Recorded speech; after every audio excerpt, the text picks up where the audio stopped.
Welcome to the most powerful story you'll hear this week, maybe even this year. This isn't just a business story. This is a human story.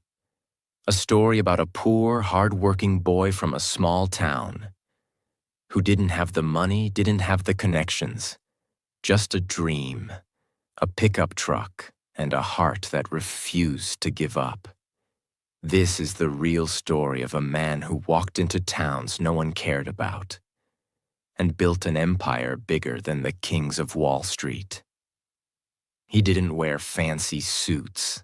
He didn't talk like a billionaire. He drove his own truck, visited every store, and talked to customers like friends. This man became the richest person in America, not by cheating, not by luck, but by understanding one truth. If you help people save money, you help them live better. This video will change how you think about success. It will show you how one man built Walmart, the biggest retail empire the world has ever seen. With more than 10,000 stores, over 2 million employees, and hundreds of millions of customers every single week. But more importantly, this video will help you improve your English too. You'll learn real vocabulary, real storytelling, real motivation. All in simple, clear, powerful English. This is not just a history lesson. It's your listening practice, your English fluency training, and your life motivation. All in one.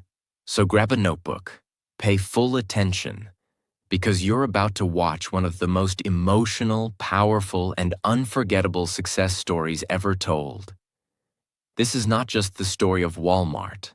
This is the story of Sam Walton, the man who changed the world with a smile, a plan, and a pickup truck.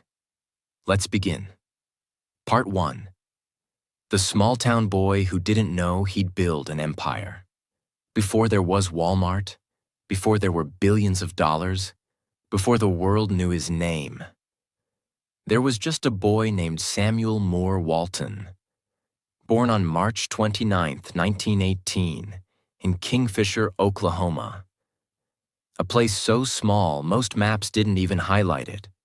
His parents weren't rich. In fact, his family struggled during the Great Depression, when millions of Americans lost their jobs, homes, and savings. His father, Thomas Walton, was a farm loan appraiser, a job that made them move constantly. And his mother, Nancy Lee, was a warm, strong woman who believed deeply in education and hard work. Sam had one younger brother, James Bud Walton, and together, the two boys grew up in a world where nothing was guaranteed. They didn't have luxuries, but what they did have was character. Built by doing chores, selling milk from the family cow, and waking up before sunrise to help out. As a child, Sam hated wasting time. He worked paper routes before school. He milked cows before sunrise. He joined the Boy Scouts and became the youngest Eagle Scout in his state. From the beginning, he wanted to do more than survive. He wanted to win. Not for glory, but for purpose. Sam Walton wasn't a genius. He wasn't born with money or power, but he had two gifts. 1, a deep hunger to learn. 2, and a deep love for people. In high school, he played football, basketball, and baseball, not because he was the best, but because he never gave up. He was the kind of person who would stay late, practice longer, and give 110% every single time. Even if he failed, he tried again. After high school, he couldn't afford a fancy college, but he was determined. He took a loan and went to the University of Missouri studying economics. He worked odd jobs to pay his fees, waiting tables, cleaning, managing his time with military-style discipline. At 22 years old, he graduated. But the world was at war. World War II had begun, and like many young men, Sam joined the Army Intelligence Corps, where he served with honor. It was during this time, not in a business school, not in an office, but during war, that Sam learned his most powerful lesson. Details matter. People matter. You must think like a soldier, but serve like a human being. After the war ended, Sam married Helen Robson, a smart, confident, no-nonsense woman from a well-off family in Oklahoma. Helen wasn't just a housewife. She was the backbone of Sam's journey. She challenged him. She supported him. And she made one thing clear. We will not waste our lives. We will build something big. Or die trying. With $5,000 from his savings and a $20,000 loan from his father-in-law, Sam bought a small Ben Franklin variety store in Newport, Arkansas. He was just 26 years old. No business experience, no big investors, just a dream. To serve customers better than anyone else ever had. He worked every single day, from opening to closing, checking every price tag, talking to every customer, cleaning the floors himself, and studying the competition like a detective. Sam didn't just want to sell things. He wanted to understand people. He would drive for hours to visit rival stores and take notes on everything. Layout, pricing, customer behavior. He wasn't afraid to learn from others, even his competitors. While most store owners raised prices to earn more profit, Sam did the opposite. He lowered prices to earn the customer's trust. People thought he was crazy. "Why are you cutting your own profit?" they asked. But Sam knew something they didn't. If you give people a good deal, they come back. And they bring their friends, and that is the beginning of a revolution. Just as things were going great, Sam's store was becoming popular, making more money than anyone in town. But there was a problem. He didn't own the building. He had only signed a 5-year lease. When those 5 years ended, the landlord refused to renew the lease and took the store away from Sam. Why? Because the landlord saw how profitable Sam's ideas were and wanted to give the business to his own son. Sam lost everything: the location, the brand, the customer base. All the hard work. Gone. He could have given up. He could have complained, cried, or quit. But he didn't. He took a deep breath, packed up his life, and moved to a small town called Bentonville, Arkansas. There, with a burning heart and nothing but his brain and wife, he opened a new store. That store would later become the first Walmart. It was 1950. Bentonville wasn't a place for billionaires. It wasn't a big city with big investors. It was a quiet little town with one main street, a few farmers, a few teachers, and a lot of dreams. But for Sam Walton, Bentonville was the blank canvas he needed. He rented a small building and opened a store called Walton's 5 and 10. It wasn't flashy. There was no giant signboard, no grand opening. Just Sam, his wife, and a store full of small products.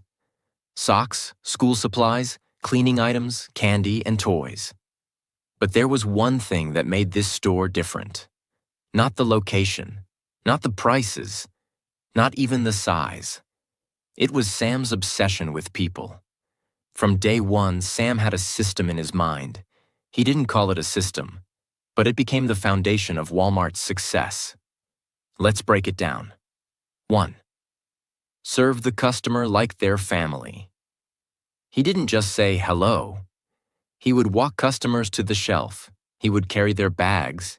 He would ask them what they didn't like and fix it. He believed the customer is not just the reason for our success. The customer is our success. 2. Buy cheap, sell cheaper, make it up in volume. This was radical. Most stores wanted to make big profit on each item. Sam wanted to make small profit on many items. Instead of selling 100 shirts with $5 profit each, he would sell 10,000 shirts with 50 cents profit each. He once said, "If we lower prices by 1 cent and sell 1 million units, that's $10,000 saved by our customers. They will never forget that 3. Never stop learning from others." Sam would visit other stores every weekend. He would take notebooks and write down ideas, designs, product placements. He never acted like he knew everything. He believed that stealing ideas ethically and doing them better was not weakness. It was wisdom. Here's what made him different from every other businessman. Even after opening stores, Sam would drive 100 to 200 miles on weekends to visit competitor stores, walk inside like a regular shopper, observe the aisles, the prices, the customer service, take handwritten notes, sometimes 10 pages a day, then come back and apply those ideas immediately. He didn't sit in an office. He lived on the ground, inside his stores, among real people. He called it retail education, not in a university, but in real life. By the late 1950s, Sam had several small stores, and they were doing well. But something bothered him. He realized that most rural towns in America were ignored by big retailers. Large chains only went to big cities. Small towns had high prices, poor selection, and limited service. Sam saw the gap and the opportunity. He thought, what if we build a large store in a small town with low prices, high variety, and great service? Wouldn't people drive from miles away? It was a risky idea. Investors laughed. Big businessmen said, "That'll never work." Rural people don't buy much. But Sam didn't listen. He had seen enough. He knew that rural America was hungry for value, and no one was serving them right. He gathered courage. He convinced his wife. He borrowed money. And in 1962, Sam Walton opened the first ever Walmart discount city in Rogers, Arkansas. The store was 15,000 square feet. Big for that time, but nothing compared to today's standards. No automatic doors, no digital screens, no big promotions. Just shelves filled with discounted products, from clothes to electronics to groceries. Everything cheaper than the competitors. People were curious. Some laughed. Some said, "This will never survive." But then, they stepped inside. They saw the prices. They saw the variety. They saw the honesty in the store. And they came back, not just once, but every week, with their families, with their neighbors, with their whole towns. Sales started rising. Word of mouth exploded. Customers were no longer just customers. They became fans. Sam didn't build Walmart alone. His wife, Helen, was involved in every major decision. His brother, Bud Walton, joined the business, and soon his kids started helping out. This was not a corporate empire built by suits and glass towers. It was a family business built on trust, effort, and simplicity. Sam believed in employee ownership. He gave his store managers part ownership. If they helped the store grow, they made more money. This made everyone think like owners, not just workers. By the end of the 1960s, Walmart had expanded to 18 stores.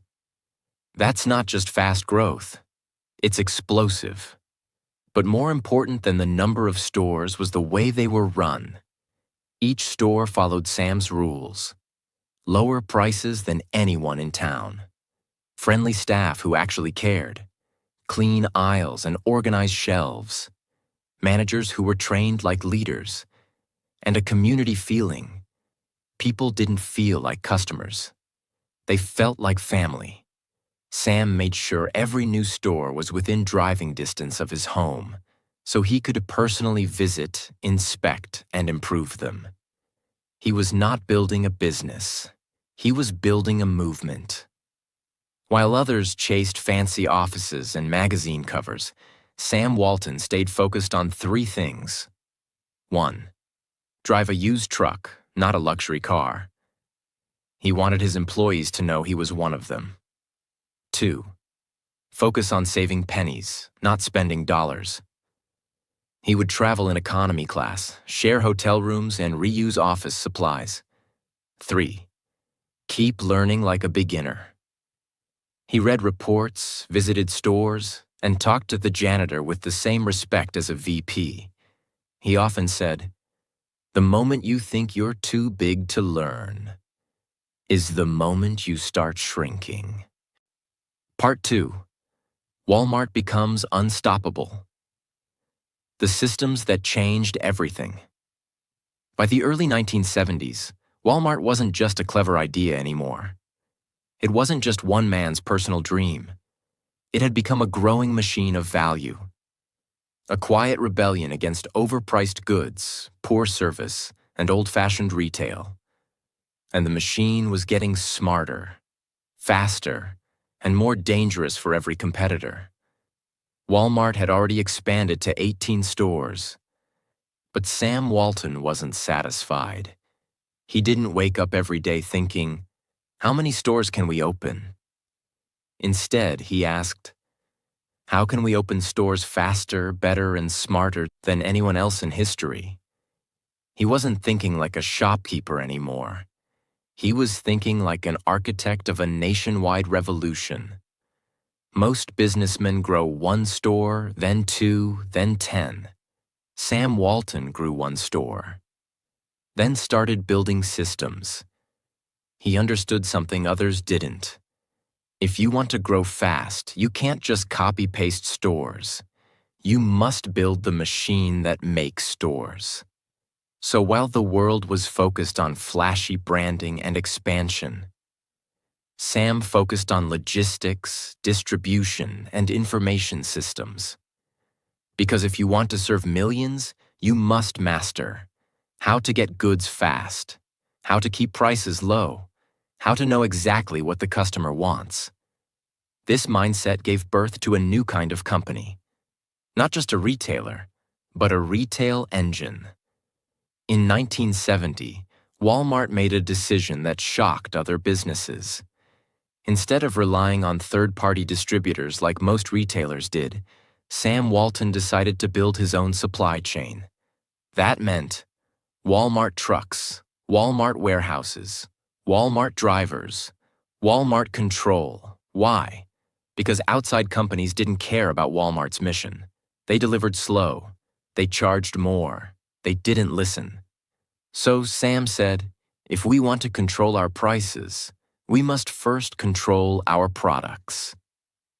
In 1971, Walmart built its first distribution center in Bentonville, Arkansas. This center wasn't just a storage building. It was a command center, where products from all over the country were received, sorted, and shipped directly to stores with military-level efficiency. Every product came in. Every product went out. No delay, no middleman. And because it was Walmart-owned, costs were lower, speed was faster, and accuracy was near perfect. Over time, Walmart built more of these hubs. A powerful spiderweb of warehouses and roads, connecting small towns to big savings in record time. No one had ever done this at such scale for discount retail. Most people don't know this. But Walmart was one of the first retail companies in America to use satellite communication. In the late 1970s, when even big banks didn't use computers for real-time data, Walmart installed satellite dishes on the rooftops of their stores and warehouses. These satellites connected every store to Walmart's headquarters. What did this mean? It meant that every time a product was sold in a store in Texas, The head office in Arkansas knew immediately and could restock or adjust prices in real time. This was decades ahead of the competition. It turned Walmart from a chain of stores into a living, breathing network. And it gave Sam the power to control cost, supply, and pricing like no one else. "Retail is detail," he said, "and we will know every detail, every single hour."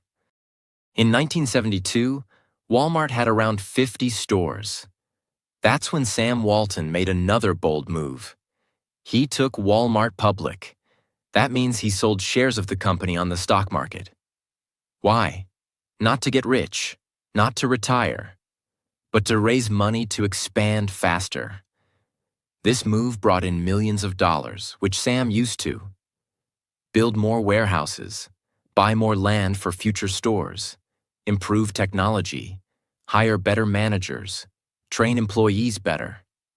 The company's stock price kept rising. But Sam didn't buy luxury cars or gold watches. He drove his beat-up Ford pickup. He ate breakfast at cheap diners. And he wore the same simple clothes, because Walmart's money belonged to the mission. Another innovation came in the late 1970s and early 1980s. Sam noticed that people hated driving from grocery store to pharmacy to clothing shop to hardware store. He thought, what if we put everything under one roof? Not just clothes, not just electronics, but food, pharmacy, garden tools, toys, everything. That's when Walmart launched supercenters. These were massive stores where a mother could fill her car with fuel, buy diapers for her baby, grab fresh vegetables, pick up a birthday gift, get her medicine, buy clothes for her kids, and be home before dinner.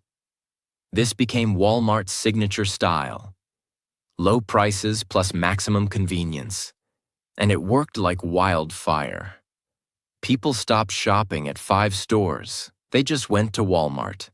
Sam Walton knew one truth. Happy employees make happy customers. But instead of calling them employees, he called them associates. And he treated them like co-owners. He created an employee stock purchase program, which allowed even the janitor to buy shares in Walmart. He visited stores unannounced, talked to cashiers, asked about their kids, and listened. He believed that ideas didn't come from boardrooms. They came from the shelf stocker who sees what's missing, the cashier who hears customer complaints, the store manager who watches people every day. This created a bottom-up culture where everyone felt responsible for the company's success. By the mid-1980s, Walmart had grown to hundreds of stores, billions in revenue, and thousands of employees. Sam Walton was named Retailer of the Year, one of America's richest men, a business icon across the globe. But he still refused luxury. He still lived in the same modest house in Bentonville. He still wore a baseball cap and stood in checkout lines.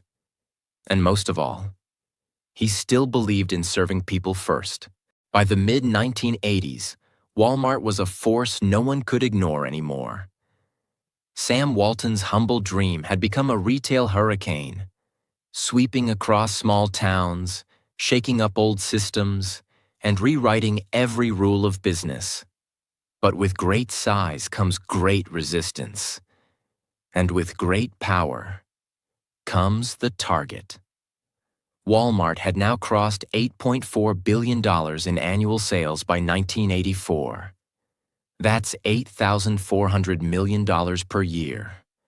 From a single 5 and 10 store in Bentonville to over 800 stores across multiple states. Yet even as the numbers soared, the pressure grew. Success creates fans, but it also creates enemies.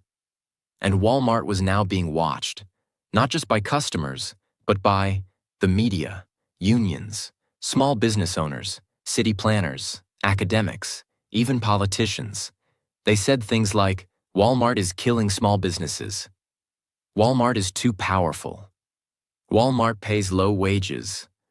Walmart destroys Main Street. And while some of these criticisms were true, many were oversimplified. Because most people didn't understand what Sam Walton was really trying to do. He wasn't trying to destroy anything. He was trying to serve more people at better prices.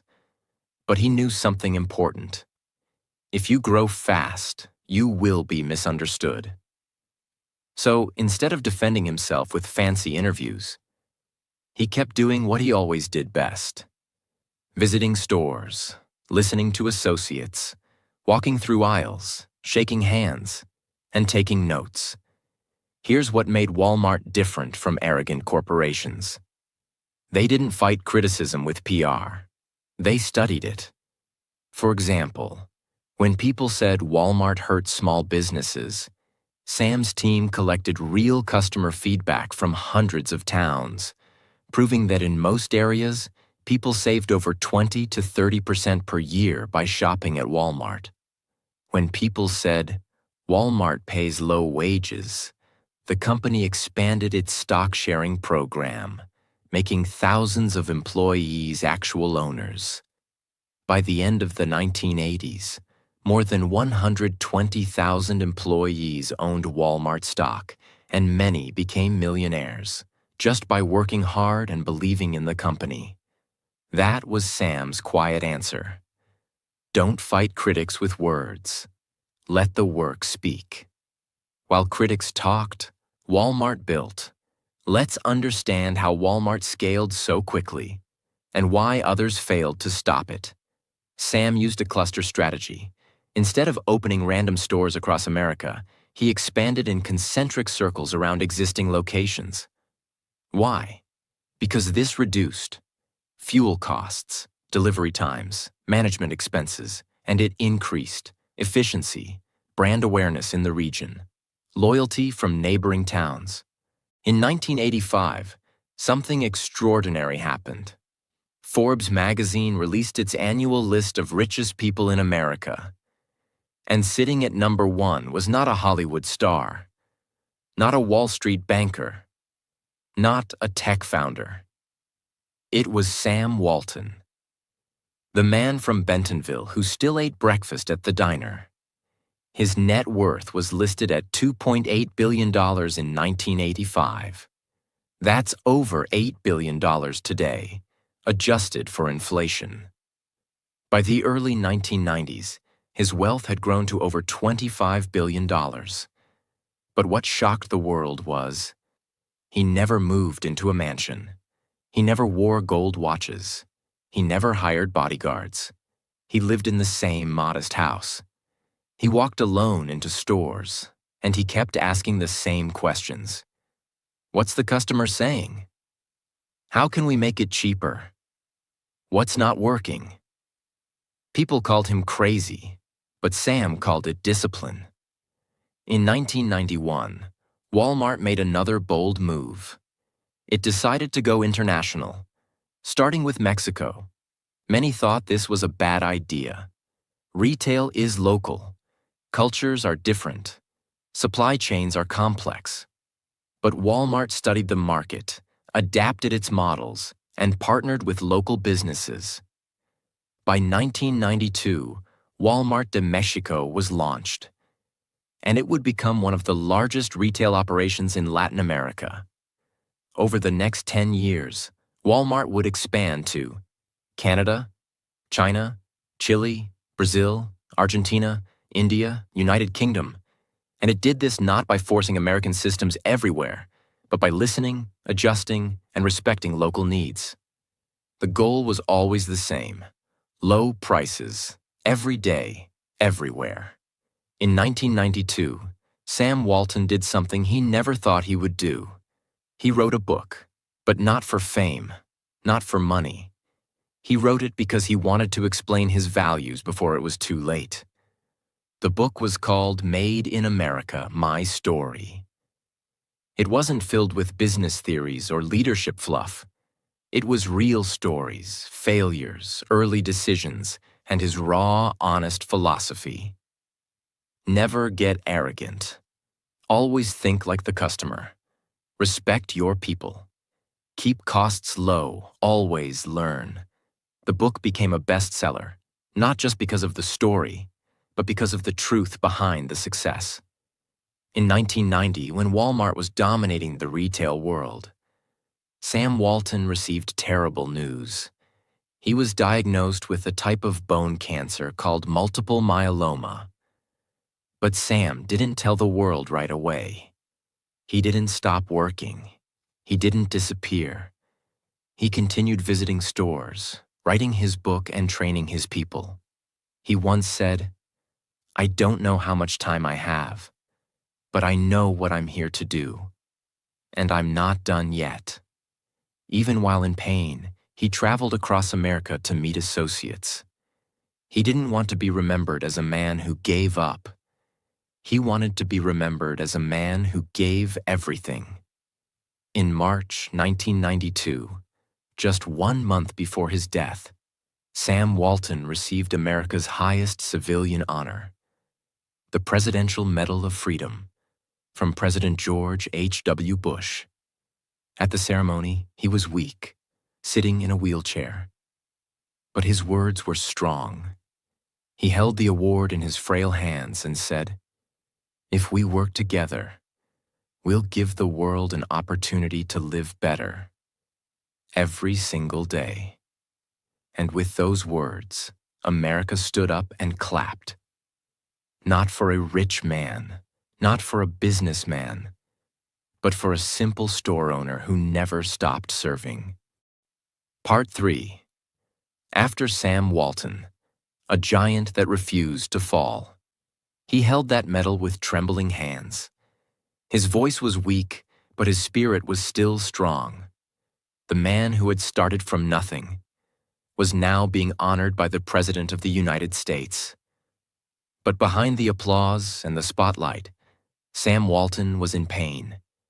He was fighting cancer, and the fight was reaching its final stage. Just a few weeks later, on April 5, 1992, at the age of 74, Sam Walton passed away in Little Rock, Arkansas. The man who had revolutionized retail, the man who had built an empire of savings, the man who never stopped serving, was gone. The news shook the country. The day Sam Walton died, stores across America paused. Flags were lowered, employees cried, customers left notes at Walmart entrances. People who had never met him, from small towns to big cities, said the same thing. He changed how we live. He changed how we shop. He changed what we believe is possible. But what happened next was more important. Walmart didn't collapse. It didn't slow down. It didn't become confused or lost. Why? Because Sam Walton had built a system, not a personality cult. His entire life, he had trained leaders, built processes, and created a culture of simplicity, service, and savings. He didn't want Walmart to depend on him. He wanted it to outlive him. And it did. After Sam's death, leadership didn't fall into chaos. It was already planned. His son Rob Walton took over as chairman of the board. But Rob didn't try to become Sam. He respected the culture, honored the systems, and kept the mission intact. Executives were already trained under Sam's principles. Keep prices low, expand carefully, respect the associates, use data, not ego. Stay humble, no matter how big you get. Rob knew one truth. You don't replace Sam Walton. You protect what he built, and Walmart's leadership team focused on doing exactly that. In 1992, the year Sam Walton died, Walmart's annual revenue was already more than $43 billion. That means Walmart stores sold $43 billion worth of products in just 1 year. But that was just the beginning.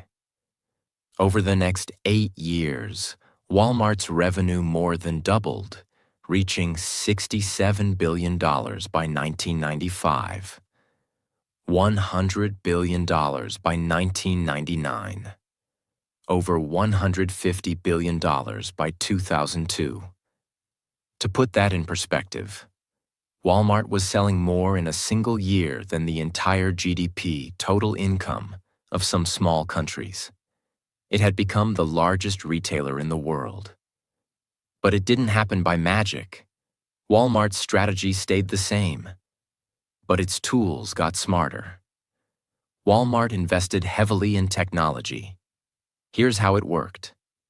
Every time a customer scanned a product at checkout, that information was sent directly to Walmart's headquarters. Computers tracked inventory, sales trends, and delivery times. If a shelf was getting low on diapers in Ohio, the system would automatically restock it from the nearest warehouse. This system became so advanced that Walmart's supply chain was called the most sophisticated in the world.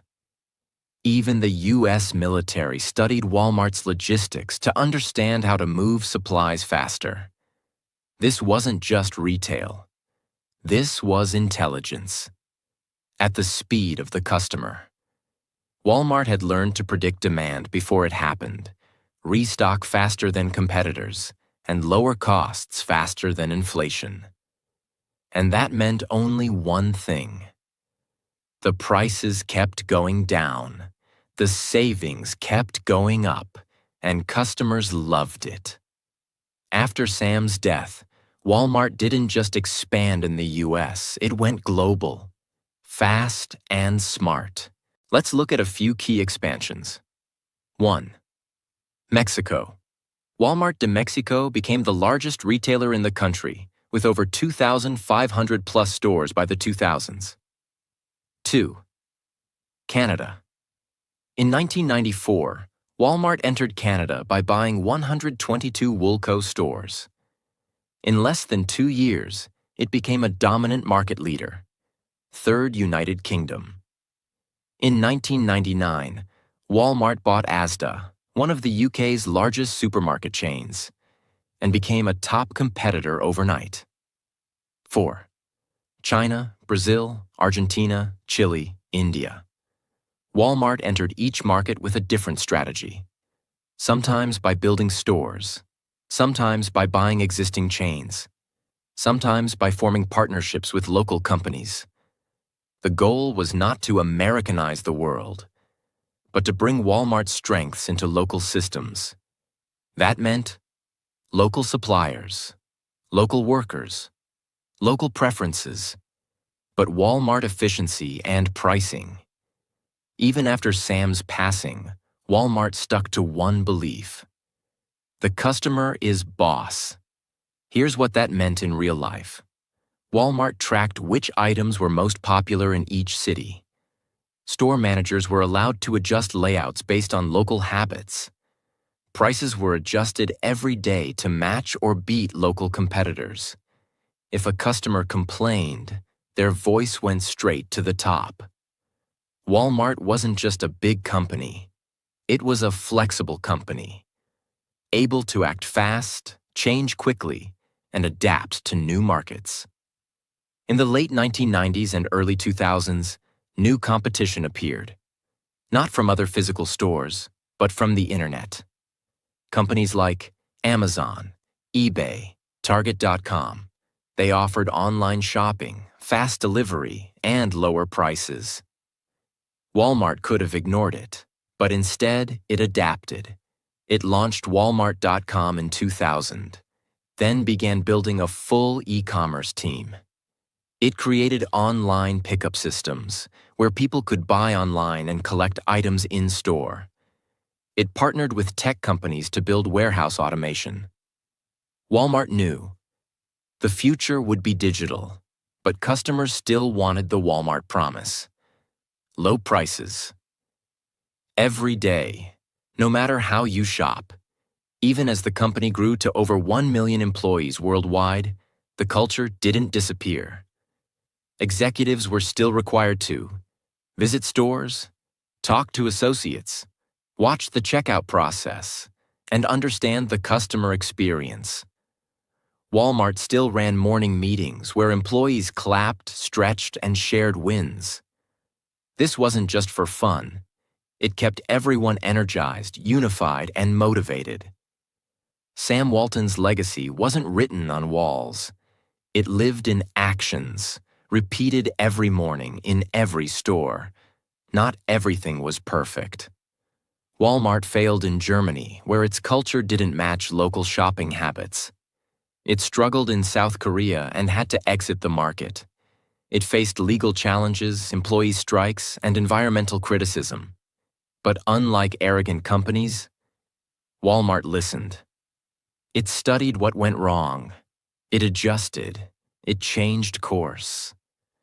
Walmart wasn't pretending to be perfect. It was learning fast, acting faster, and always moving forward. Part 4. The Final Legacy.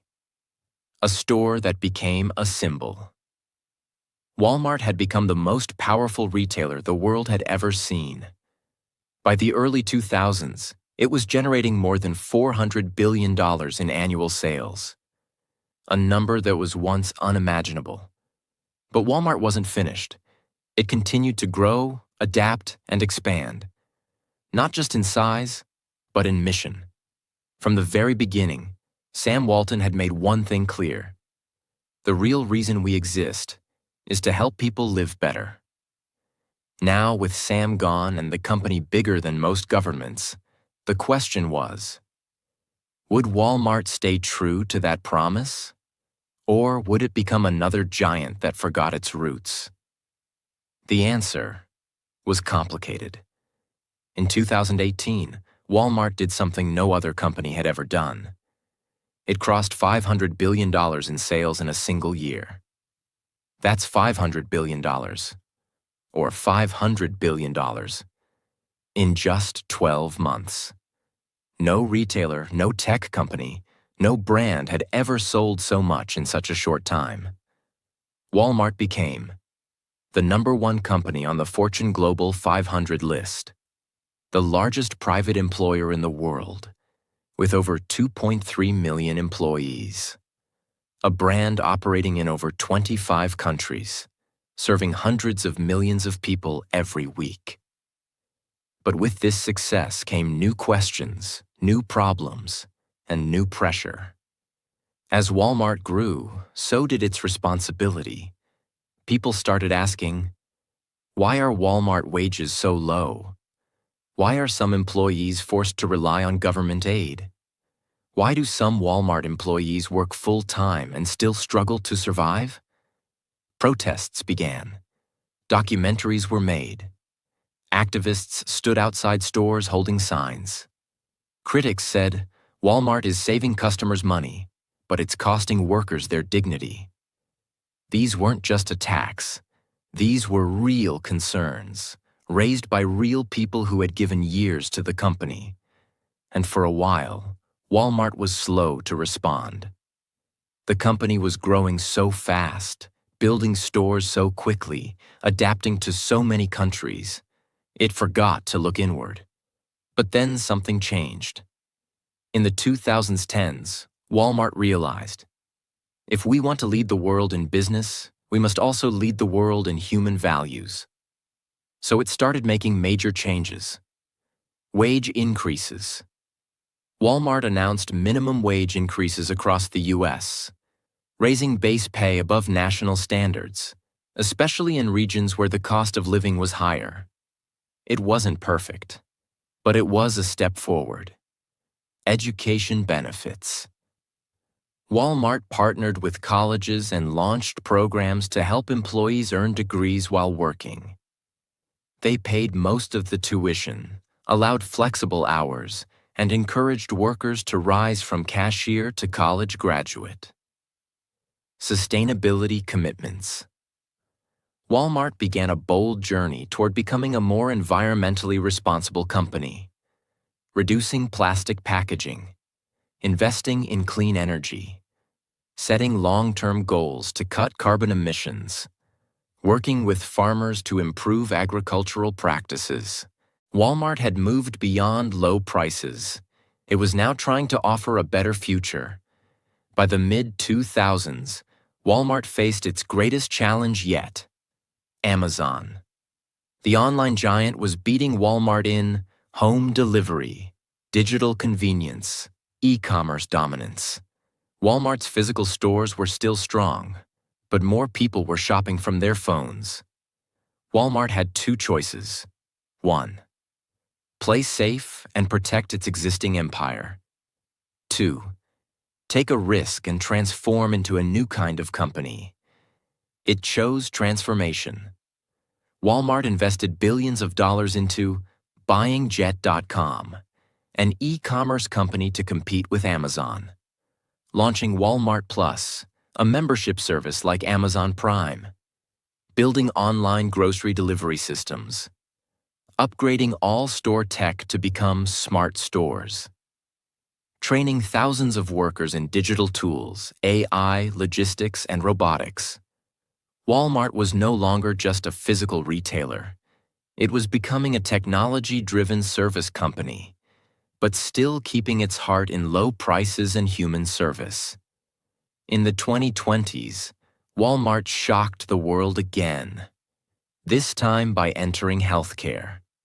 The company began opening Walmart health clinics inside stores, offering low-cost doctor visits, dental care, and mental health counseling, partnering with health insurance companies, exploring ways to provide affordable prescriptions for millions of families.